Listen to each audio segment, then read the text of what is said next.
දවසක් මගේ ආදරණීය දුවල පුතාලා හැමදෙනාටම ඔන්න අපි තවත් සතියකදී මුණ ගැහෙනවා ලස්සන බයිබල් පාඩමකින්. ඉතින් අද අපි පාඩමෙන් ඉගෙන ගන්න යන්නේ අපේ පල්ලියේ ඇති වැදගත්කම. එහෙම නැත්නම් මේ දේවස්ථානය කියන්නේ මොකක්ද කියලා. ඒකේ වටිනාකම ගැන. ඔයාලා දන්නවද මේ ඉරිදා වෙන් වෙලා තියෙන්නේ මොකටද කියලා? මේ ඉරිදා ලංකා සභා ඉරිදා විදියටයි වෙන් වෙලා තියෙන්නේ. ඉතින් ඒ නිසා මෙන්න මේ පාඩම මේ ඉරිදාට වඩාත් ගැලපෙනවා කියලා මම හිතනවා. පල්ලිය මේ නම අහපු ගමන් ඔයාලගේ ඔළුවට එන්නේ මොනවද? මොකක්ද මතක් වෙන්නේ පල්ලිය කියපු ගමන්? අපි ජේසුස් වහන්සේට අපේ දෙවියන් වහන්සේට යම් නමස්කාර කරන්න, යාඥා කරන්න, ගීතිකා කියන අපි පොදුවේ එක්රැස් වෙන තැන තමයි මේ පල්ලිය නේද? මට නම් පල්ලිය කියපු ගමන්ම මට මැවිලා පෙනුනේ මම නමස්කාර කරන්න යන ලක්ෂපති ශුද්ධ මත්තියස්තුමාගේ දේවස්ථානය. ඉතින් ඔයාලට ඔයාලගේ දේවස්ථාන පල්ලි මතක් වෙන්නේ නැති නේද? මම පල්ලිය මොකක්ද ඇහුවම? හොඳයි. ඔන්න බලන්න මගේ දුවේ පුතේ ක්‍රියා දෙවෙනි පරිච්ඡේදයේ 42 වෙනි පදේ ඉඳන් 47 වෙනි පදේ වෙනකම් මොනවද තියෙන්නේ කියලා අපි බලමු. ක්‍රිස්තියානි සභාවේ ලක්ෂණ.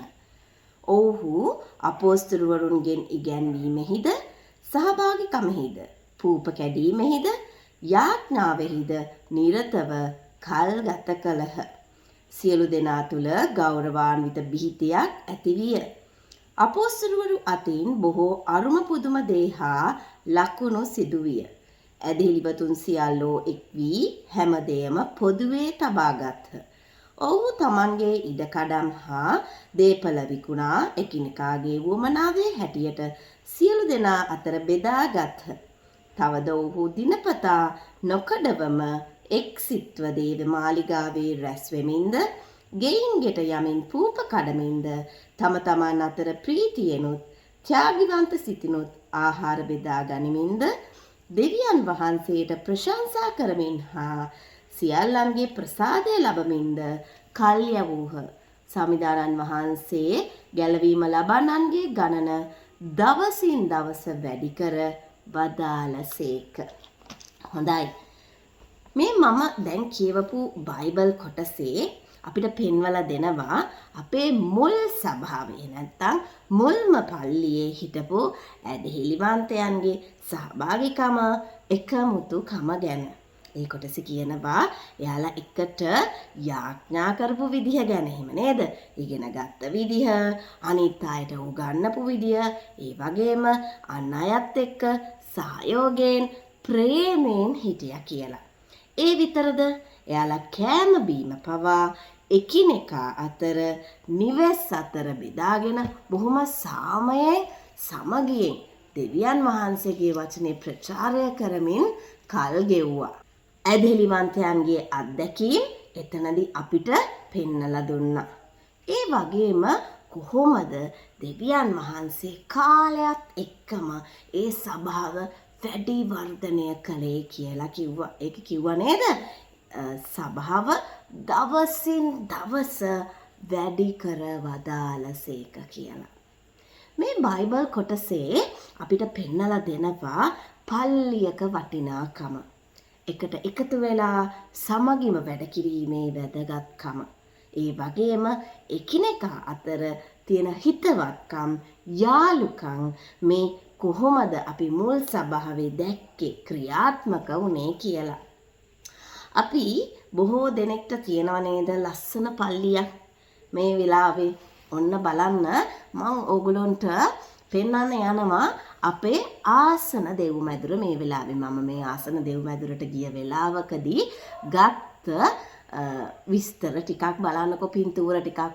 මේ බලන්න මගේ දුවේ පුතේ මේ අපේ ආසන දෙව් මැදුර පරිශ්‍රය කොච්චරනම් ලස්සන ගස් කොළ වලින් පිරිච්ච මනරම් පරිසරයක්ද මේ ආසන දෙව් මැදුරේ තියෙන්නේ කියලා.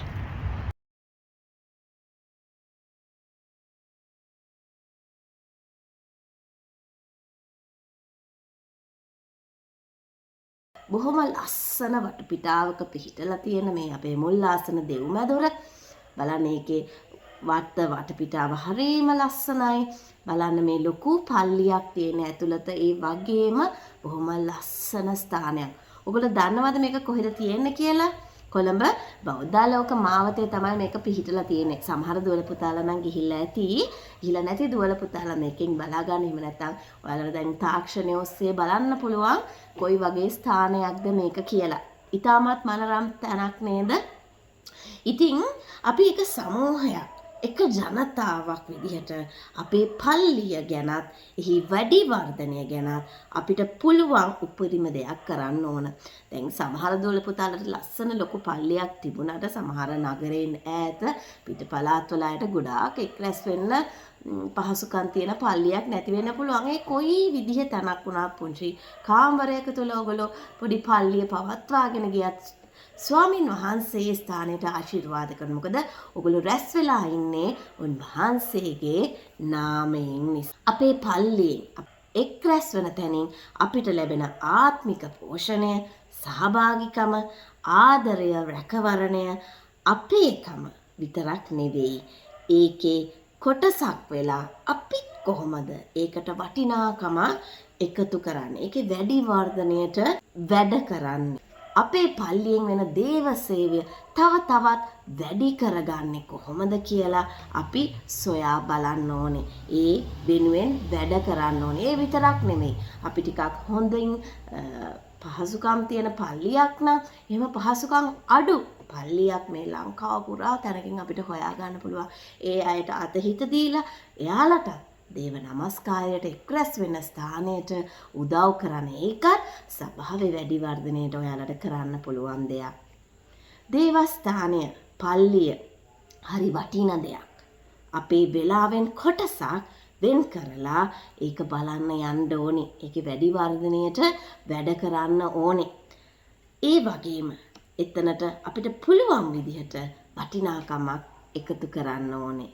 ඒ වගේම අපි මතක තියාගන්න ඕනේ අපි ජීවත් වන්නේ වඩා පුළුල් සමාජයක විවිධ සංස්කෘතීන්, ආගම්, ජාතීන් ඇදහිලි ක්‍රම ජීවත් වෙනවා. අපි ක්‍රිස්තියානි ආගම ගත්තොත් අපි ලංකා සභාව, කතෝලික සභාව, මෙතෝදිස්ත සභාව ඔය වගේ විවිධ නිකායන් විවිධ ඇදහිලි ක්‍රමවලින් ක්‍රිස්තියානි ආගමක් තියෙනවා. හැබැයි අපි ඒ අය අතරත් සහයෝගයෙන් වැඩ කරන්න ඕනේ. ඒ අය අතර සමගියෙන් වැඩ කරන්න ඕනේ. පල්ලියකින් අපි බලාපොරොත්තු වෙන්නේ මෙන්න මේ දේ. ඒ හැමෝටම එක වගේ සලකන එක. මොකද අපි අදහන්නේ එකම දෙවි පියාණන් වහන්සේව. ඉතින් මම මේක අවස්ථාවක් කරගන්නවා මුල්ම මිෂනාරිවරුන්ට ලංකාවට ක්‍රිස්තියානි ආගම ගෙනාවට ඒ වෙනුවෙන් මහන්සියෙන් වැඩ කරාට ඔවුන්ට ලංකා සභාව පිහිටුවට ස්තුතිවන්ත වෙන්න දෙවියන් වහන්සේගේ මඟ පෙන්වීම ඔවුන්ට දීපු නිසා. ඔයාලත් යාඥාවලදී ලංකා සභාව ගැනත් ඒක මේ රට පුරා ගෙන යන දේව සේවය ගැනත් එහි වැඩි වර්ධනයට වැඩ කරන සියලුම දේව සේවකයන් ගැන මතක් කරන්න. ලෝකයේ පුරා කිතුණු දහම අරගෙන යන මිෂනාරිවරුන් ගැනත් ඔයගොල්ලෝගේ යාඥාවලදී මතක් කරන්න. එහෙනම් අපි යාඥාවකින් මේ පාඩම අවසන් කරමු. අපි යාඥා කරමු. එමනිය වූ දෙවි පියාණන් වහන්සේ අපිට තවත් අනගි දවසක් ලබා දීලා මේ ලස්සන පාඩම තුලින් අපේ ජීවිතයට යමක් එකතු කළ නිසා ස්තුතියි. ලංකා සභාව ගැන ඔබ වහන්සේට මතක් කර සිටිනවා. ස්තුතියි ස්වාමිනී, රට පුරා ලොව පුරා ගෙනියන්නට මේ මොහොතේ මහන්සි වන අයත් ඒ මුල්ම මිෂනාරිවරුන්ටත් ස්වාමිනී ඔබ වහන්සේගේ දේව පණිවිඩය මේ ලොව පුරා ගෙනියන්නට මට ලබා දීලා තිනවා මගේ පල්ලිය දේවස්ථානය ගැන. වෙනුවෙන් වෙහෙස වූ සියලු දෙනා ඔවුන්ගේ කැප කළ කාලය, ශ්‍රමය මේ සියල්ලන්ට වහන්සේට ස්තුතිවන්ත වන අතර ඉදිරියටත් මේ සභාවේ වැඩි වර්ධනයට අපේ දේවස්ථානවල වැඩි වර්ධනයට වැඩ කටයුතු කරන්න ස්වාමිනී අපිට මඟ පෙන්වන්න. ඒ වගේම හුඟක් පහසුකම් නැති සභාවල්, දේවස්ථාන මේ වෙලේ වහන්සේට බාර කර සිටින අතර ඔවුන්වත් ස්වාමිනී එදා ඔබ වහන්සේ පළමු සභාව දවසින් දවස වැඩි වර්ධනය කළාසේ ඔවුන්වත් වැඩි වර්ධනය කරන්න. ඒ අමාරු කාල දරාගෙන ඉදිරියට යාමේ හැකියාව ඔවුන්ට ලබා දෙන්න. මේ සියල්ලක් මෙල්ලා සිටින වහන්සේගේ උතුම් වූ නාමයෙන්. ආමේන්. එහෙනම් මගේ දුවේ පුතේ තවත් සතියකදී අපි මුණ ගැහෙමු. ජේසු පිහිටයි.